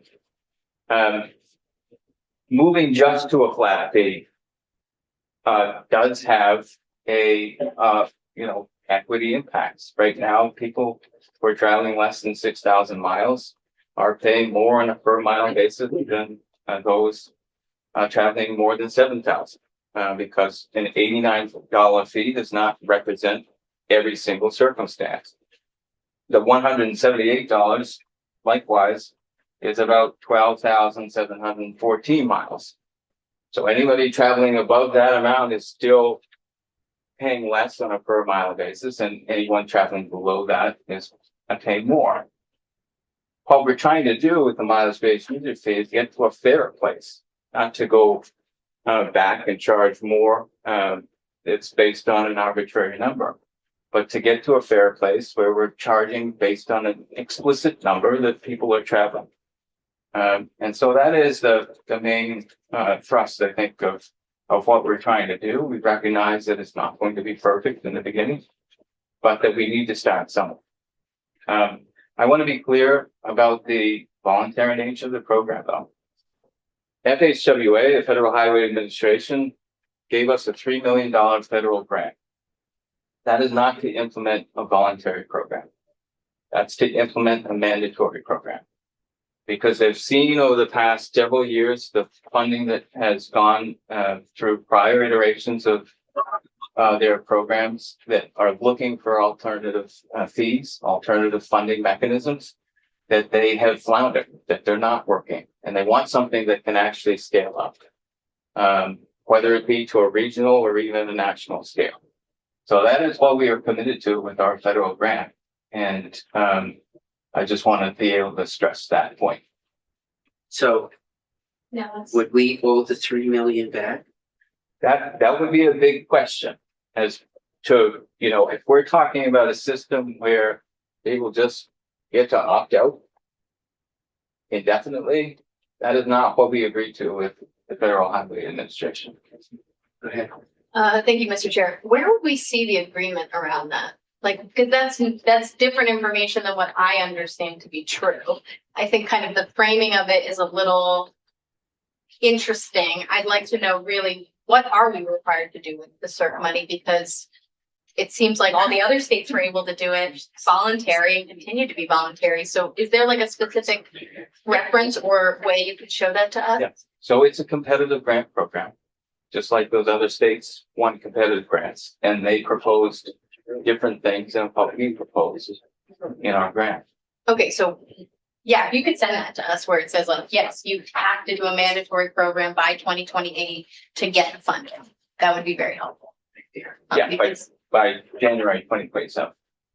so in your grant, it says you don't get the money unless you do a mandatory program by January 2027. I'm quite sure the language is you don't get the money. It's not in there, but Well, what we whatever the agreed to word is implementation of a mandatory program by January 1, 2027. Okay, well, I think That is the key deliverable, and it's also a transition strategy by September 30th, 2028. okay. I guess I would want to see that a little bit more. I want to say I trust you on that, Patrick. I've been burned before where people have said, no, it's required in the grant. And then we find out actually that was maybe a slight exaggeration of what was required. So I'd love to see that in writing. Not that I don't trust you, but I just want to see it with my own eyes and get some clarity because that's different than what I think we've heard kind of going through the process. So it's a new articulation of it. And then the other thing that I'm kind of struggling with is this argument that all of these voluntary programs have floundered, but that somehow making a mandatory one will mean that it's successful. I'm wondering if you could just explain that to me. It seems like if anything, what's more logical would be the program would flounder and be mandatory, and then the consumer, the driver, would be impacted by that. So I guess I'm wondering if you could explain why you keep saying scale, but I'm not really understanding it. I want to understand your argument. So Sure. why would it be better if it was mandatory So you and all not had, flounder? so you all had testimony from a number of different states. And I don't remember any of that testimony being that those states had achieved sort of what they anticipated in terms of financial revenue coming back, that they had high administrative costs. Mhm. They had high administrative costs because they didn't have enough volume in the program to actually make the numbers work. So, you know, any, especially with the third party account managers. Yeah. Where there's more costs with the technology, with the plug-in devices and use of telematics. If you have only 1,000 vehicles participating, you have a fixed cost that you have to pay that third party administrator. It's math. It doesn't work. Yeah, like when I pull up like the Utah example, they have their expenses, but their expenses also go up considerably when they make it mandatory, like in their presentation. So I guess that's the confusing part for me. As an absolute number, sure, but as a percent, that should, if they're working in the right direction, they should go down as a percentage. Just like Yeah. when we actually have a program up and running after the initial implementation and the changes to the program that adapts to what we need to do with a whole new group of vehicles. The expectation is that over time, with more and more vehicles in the program, we'll be able to reduce the amount of administrative costs. Yeah, and I think that's what we see like with the Utah example, it cost them, like they laid it out to us in their presentation, it cost them $397,000 for that first year, but then only $87,000 in revenue. But then their administrative costs also went up kind of in line for some of it with the users. So it wasn't until they had even a small increase in users, while it was still voluntary, they were still seeing their administrative costs going up even as they scaled up. So I guess that's where I somewhat agree with you, but I also don't think we've actually heard that spelled out, that just scale will reduce cost and make it worthwhile. And it feels like the consumer is the one who's going to be dealing with the fallout if it doesn't go well. Well, the administrative costs are kind of not necessarily tied to the scale, I guess is what I'm trying to say. But that's, maybe I'm just looking too closely at Utah's example, and we should go back and look at the other ones as well. So the language in the bill anticipates the agency reporting back to you all on other methods of reporting.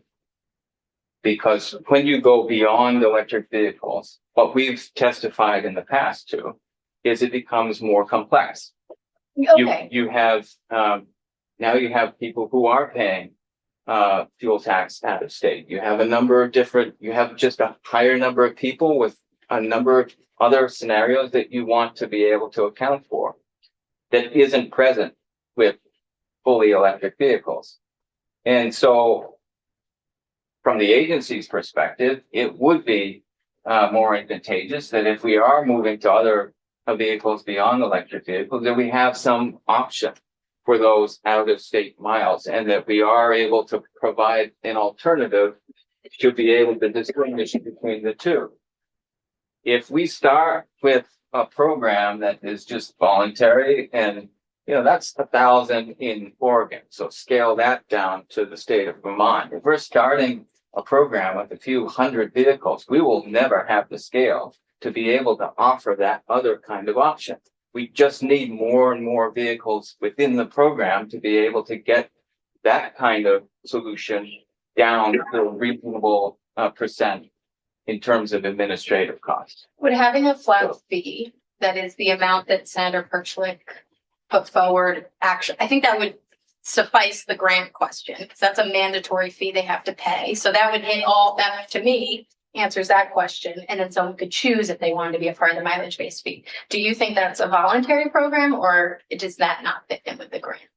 I think it fits in with the grant and being able to provide a transition, so long as that is sunsetted and that we do move to a true mileage-based user fee. Yeah, I guess I'm open to that. I am The other worried piece- people aren't gonna be able to register their vehicles, and we're gonna have like rural older drivers who are confused and lose privileges to their vehicle. So that's like my biggest fear. So I've been trying to like get that understanding, because you'd have to sign up for my DMV, you know, you'd have to do all of that. If you wanted to get less than the flat fee. So I think it's important to recognize that people will still be able to pay their mileage-based user fee as they do other fees. So it's, They can go to a DMV. they can go to a DMV, they can pay in cash, they can pay in check. There's all of these options that are currently available will still be available for people. Yeah, you'd have to get an inspection. There's, you would have to get an inspection, which is still existing law. And with a cap in place, it works for electric vehicles. But once you start introducing gas vehicles, what's proposed in this bill 2 years from now, you'll have circumstances where, if you do the math, people traveling X amount of miles will have a fuel tax bill at the end of the year that you're proposing to use as a credit against mileage-based user fee. You'll have a fuel tax bill that will exceed the cap, $178. People right now pay more than that amount gas taxes. So then what do you, I don't think that's an intent. I won't speak for the committee, obviously, but I don't think it's the intent of this committee to get into a situation where you're capping now the amount that people are paying in fuel taxes. So that's why that's why, you know, the agency is proposing, yes, have for this runway to mileage-based user fee, put $178 flat fee cap in place, but make sure that it's sunsetted so that we don't get into a situation that maybe isn't anticipated. Okay. Just wanted to, are there other questions of Patrick? We're gonna go through the bill section by section tomorrow and knock off as much of this as we can. There are, what? I do have one more question for Patrick. Okay, So there was the proposal around the $24 over going to EDSE. In their original proposal, they had said whatever was over the amount that a gas driver was paying, that amount would go towards EVSE adoption. Yeah. Does the agency have a perspective on that? Well, I think if you follow what we had proposed, you know, that there's not like in over, because it's, if somebody's running up against the cap, because they've either hit those number of miles or because they've gone beyond them, right? So there's not an overage. If anything, there's a gap that's been created. Over the average is what's the. Right. So, I mean, if you're just saying there's a flat fee, no matter what, scrap, we're gonna not implement the $3 million mileage-based user fee, and you say, okay, we're gonna charge people just $178, that's it. That would be one thing, is it's just based on the, you know, somewhat above the average. But what we're saying is have this innate transition to a miles-based user fee. We're still collecting all the miles.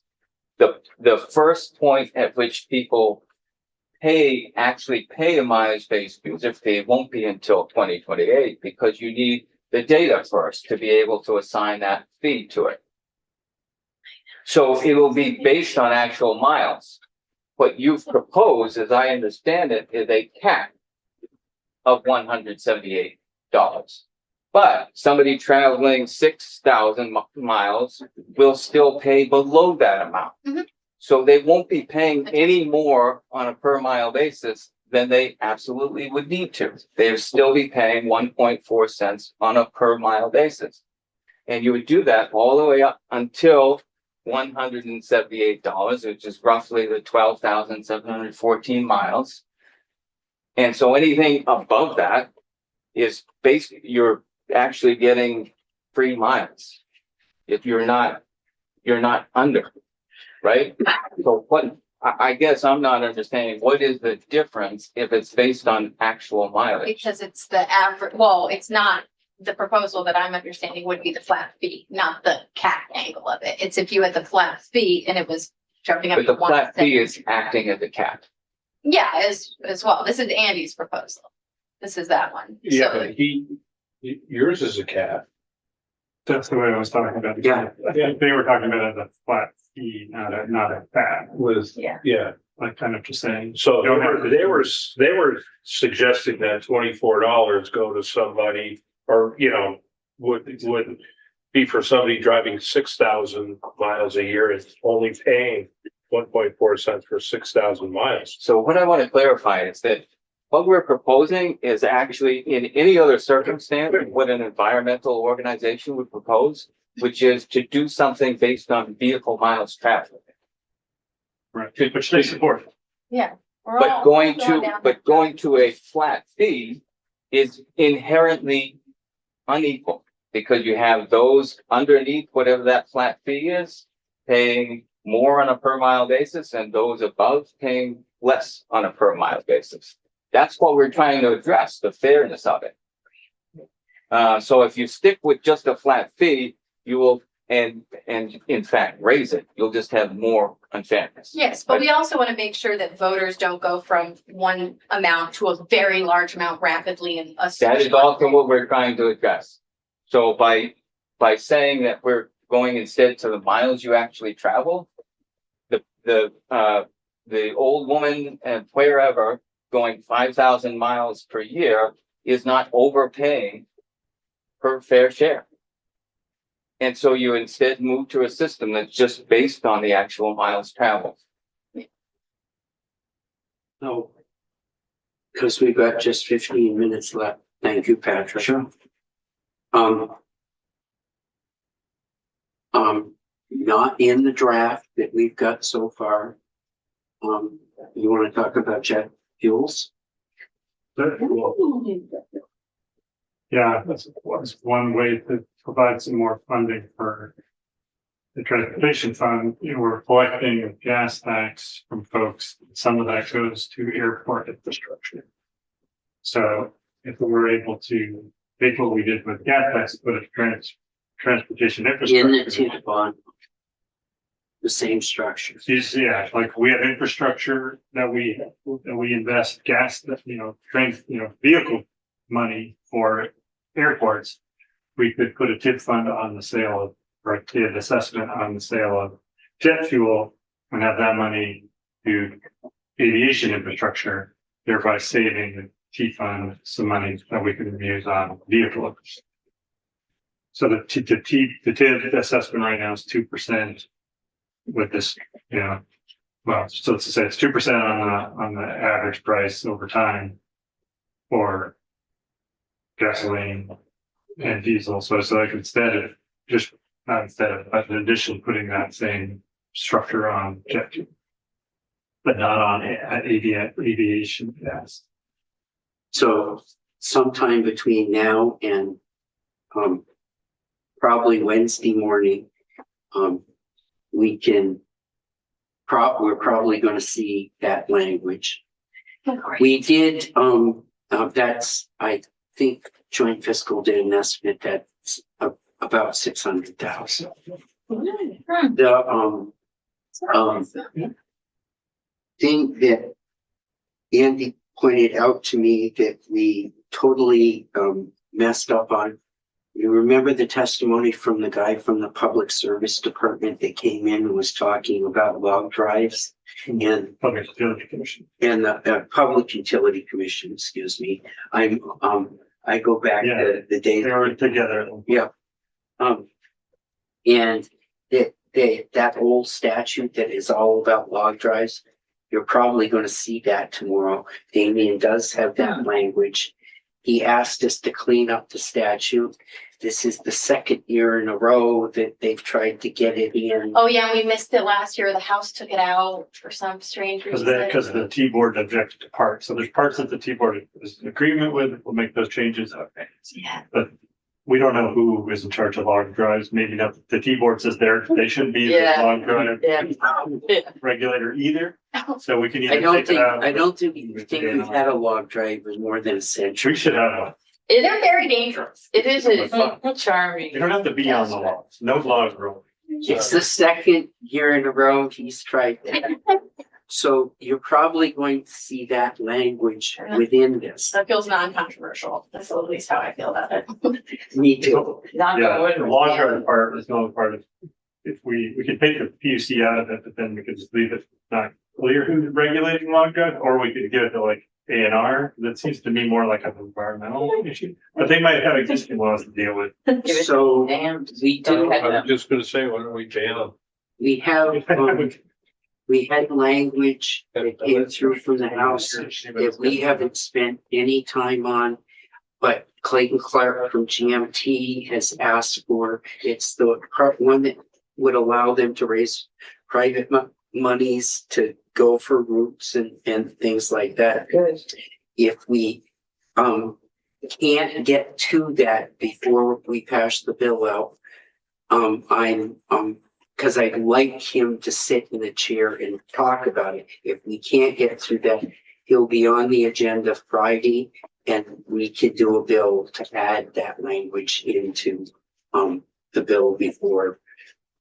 And that will be long before we get to the floor vote. We're gonna need to hear from him.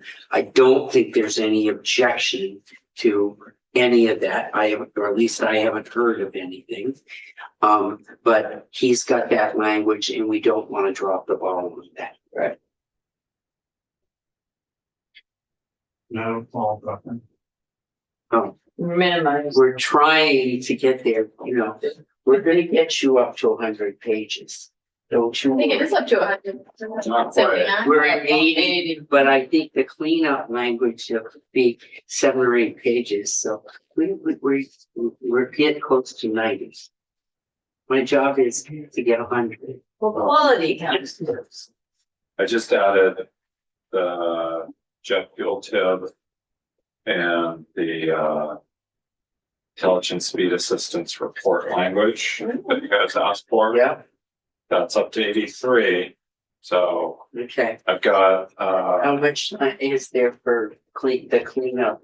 that's gonna take 5 to 10 pages. Just need 5 pages. Hey, I have some amendments actually about the Reading, I'm serious about the Reading Garage and the Fox Stand Bridge that I had previously drafted, but no, I'm serious. I'll do an amendment. No. Yeah, actually, I have some. Yeah, I've got it drafted and I'm happy to introduce it to folks, but What is it?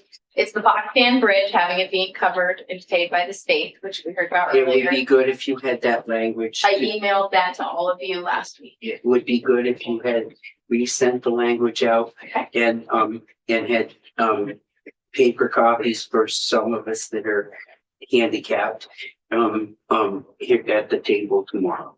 You're moving it on to into the programs. Yes. Later, language. Well, that's how he did the first, the Fox Stand Bridge, but the Reading one is not in the program already.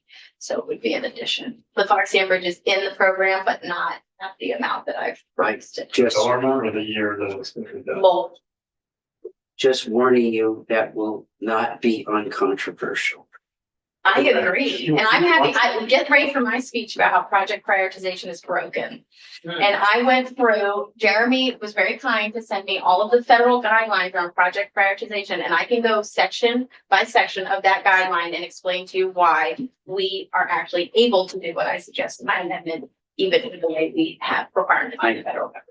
I'm happy to do that. I'm sure we'll have a conversation. It will not be uncontroversial. That he gave me. Okay, so just to clarify for tonight. You guys want the tip on jet fuel language, intelligent speed assistance report. The T-board PUC cleanup language with the log drives and all of that. Yep. And then the updates from ChargePoint and CLF on the EV real-time charging info. Yeah, and the comparison of what's in and what they were replacing, like. So like, can we do the option 1, option 2 thing, like how he has in Salt? Okay, so do you, For- their two versions are so close, I can do it in a couple of brackets, but do you want to see it against what was in the pouch language? Well, Do it in a way that we can understand it as simple as you can for you. I'm gonna do a side by side. I'm gonna cut and paste what we have currently and then Okay. flip their language in. As long as we can understand what the difference is. But hopefully the side by side will do that for you. Well, sometimes some of us are a little slow. Hey, not many names, but just those 4 things. Okay, yep. Okay, And and then more to discuss on additional items. as we go through the bill tomorrow, I suspect there'll be little points of. Okay. Anything else? I think if you take us offline now, we are in time for the senator from Windsor to make her